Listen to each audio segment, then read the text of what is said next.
Peace of mind. The feeling I get when my feet are hitting the pavement one after another and I slowly forget all of my worries. Peace of mind.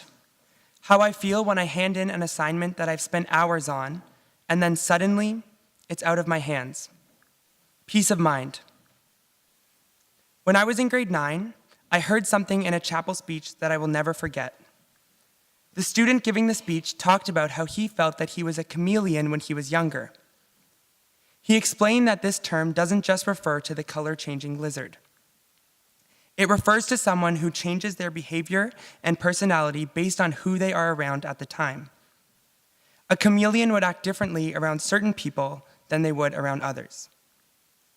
The student talked about his journey of self-discovery and of becoming a person who was his true self all the time, as opposed to having multiple versions of himself that rotated based on who he was around. When I heard this in grade 9, it resonated with me immediately. His message came at a good time for me, but I'll get back to that later. Staying true to who you are, being authentically, genuinely, and wholeheartedly yourself 100% of the time. Not trying to fit a mold of who you or others think you should be. Not having to put on an act or a show. Now that is peace of mind. I had the absolute pleasure of working as an instructor at Appleby Camps this past summer. I got to spend the days with the youngest campers, the 4 to 7-year-olds. I truly learned as much from them as they learned from me, if not more. I love their honesty and their openness and how they say whatever is on their mind without fear of judgment. And on top of that, how they don't judge others. One day, a group of campers were talking about who their favorite superheroes were. Some of the kids liked Iron Man, some liked Captain America. For some, Spider-Man was the superhero of choice. But there was one answer in particular that was different from the rest. When it was little Evan's turn to say his favorite superhero, he looked up with his big eyes and said that it was God. We were amazed with this answer and asked him why. He took a second to respond and then said, God created all of us.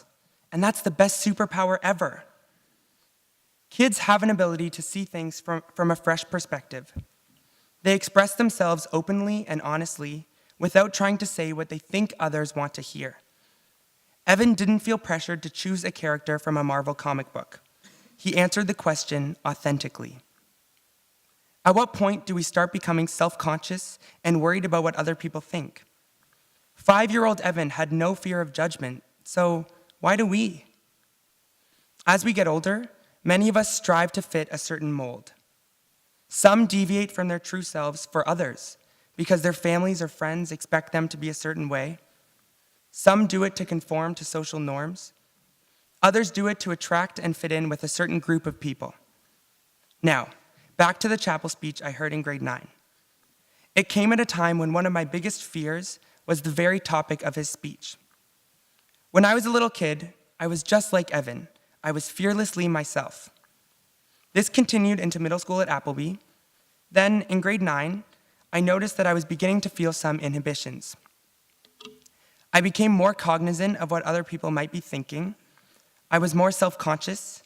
I started to think twice about my words and actions as opposed to simply expressing myself freely. I found it exhausting to always be thinking about how others were perceiving me. Trying to appease the people around me was draining.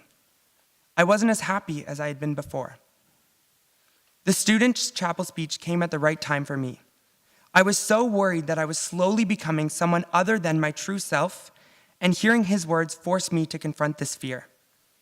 I decided in that moment that I would not be a chameleon, that I would stay true to myself 100% of the time. I found that I was constantly testing myself, making sure that I wasn't changing my behavior based on who I was around. I challenged myself to always stand up for my beliefs and speak my honest mind, no matter who I was with, knowing that doing this would keep me grounded, centered, and accountable. It would also allow me to respect myself and respect what I stand for. Being aware of my behavior is what allowed me to get back to my genuine self. Growing up, I would often hear the phrase, just be yourself. and would think about how I didn't know exactly who I was. I eventually began to understand being myself to mean staying true to my inner values and beliefs. And sometimes it's hard to know what we value or believe in. If someone asked me to list my values, I would have a very hard time naming them off one by one. However, I find it very easy to know when something doesn't sit right with me. And what can be the hardest part of trying to be yourself all the time is standing up when something doesn't feel right. When a joke about someone goes a little too far for your comfort, or when someone says something that fundamentally goes against your moral compass, you have a decision to make. Do you stand up, or do you choose silence? I once heard the wise Miss Jelinek say something that I will never forget. She said that the most defining moments about a person's character happen when no one is watching. No one is likely taking note of whether or not you speak up in a given situation, and the easiest thing for you to do is simply to stay silent, neither agreeing nor disagreeing. However, I've learned that the only way for me to truly feel proud and respect myself is to speak up and stand up for people who aren't able to do it for themselves and for causes and issues that matter to me. Sometimes it doesn't have to be done confrontationally. Softly and peacefully voicing yourself is often the most effective way. Don't ever change your opinion out of fear that others won't agree. It doesn't matter if they do or don't. What matters is that you are true to yourself. When you are present, all of you should be present. Your heart, your soul, your mind, your opinions, your experiences, your beliefs, everything. An important part of being your genuine self relates to something that my mom has told me since I was young. She has always told me to surround myself with people who are right for me, those who make it easy to be authentic and be myself.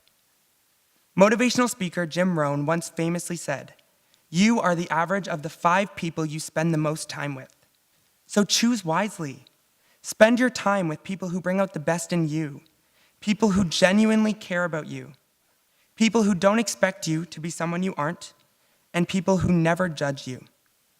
Surrounding yourself with people like this will allow you to wholly and completely be who you are. Finding people like this isn't always easy and often takes some time. It's a slow process, but also an incredibly rewarding one. I've also learned that in order to be myself completely, I have to be doing what I love without worrying about what most people are doing or about fitting in with the crowd. The night before my very first day at Appleby, it would have been September 2012, I remember checking my fresh new Appleby email account to find an email from Miss Hagee. It was the list of co-curricular options for the fall term. I didn't play soccer, I didn't play volleyball, and I most definitely did not run cross country. A wave of stress came over me. What would I choose? I didn't feel like there was an option for me simply because I didn't play these sports. My dad came in to say goodnight, and I remember asking for his opinion. "Dad, which one should I choose?" He reminded me that trying something new could be an amazing thing. Who cares if I hadn't done it before? He mentioned that it's never too late to try something out and that I might end up loving it. "You look like you could be a runner," he said, simply because I was lanky. So, the next day, I laced up my Skechers running shoes and met Miss Blake and Mr. Richardson in front of the chapel for what would have been my very first real run. I still remember we just ran the inside of the Appleby Forest, which is about half a kilometer, but I felt like I had just finished running the walkathon. I was completely winded and absolutely drained. But in the face of adversity and in the wake of exhaustion, I showed up the next day, and the next day, and the next day, and still continue to show up 5 years later. When I need to clear my head or make a big decision or blow off some steam, I go for a run. The feeling of my feet hitting the pavement and the wind on my back is what allows me to take a break from overthinking things and come back to situations with a fresh perspective. Running does wonders for me, grounding me and allowing me to find my center. It is now a part of my identity. So, I challenge you to find what you love. I found running, but who knows what you might find? Once you find it, follow it fearlessly, and don't think twice about whether it will be accepted by others. The happiness that comes from being genuine self is the top priority. Part of being who you are without fear of judgment is also not judging others. How can we be asked to be accepted for our true selves without being accepting of others for their true selves? In our world recently, there seems to be so much hatred, so much violence, so much disrespect based on people's differences. What happened in Charlottesville, Virginia over the summer is proof that the world has a long way to go before reaching a place of true and total acceptance and respect. So, let's start at home, here at Appleby.